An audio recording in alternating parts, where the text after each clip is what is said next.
Isinusulong ni Senador JV Ejercito ang pagkakaroon ng dagdag na infrastruktura sa bansa sa susunod na administrasyon. Samantala, inihayag ng Senador ang susuportahan nito para sa 2016 national elections. Si Jade Miguel sa detalye.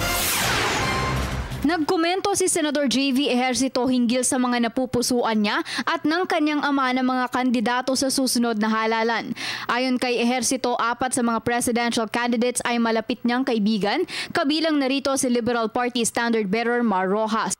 Not many people know, but Mar Rojas, even if we belong to different political colors. Yes.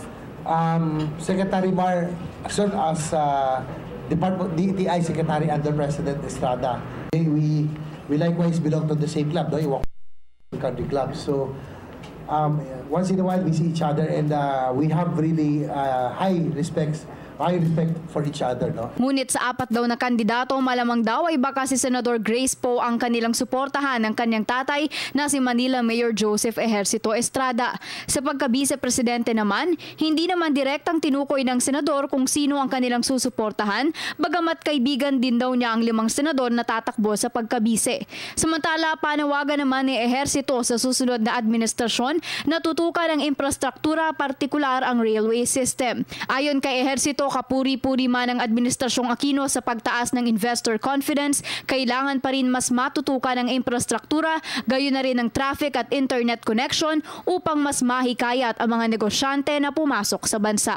Even if I just have to, I'll try to be objective about this, no? Let us give credit where it is due. The President and this administration has done a tremendous job in improving the image of the country, no?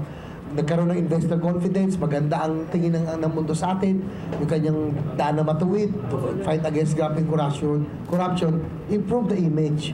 For me, for the next president, it's really infrastructure. Please lang, take the big leap, take the big risk. Para sa Telebisyon ng Bayan, Jade Miguel.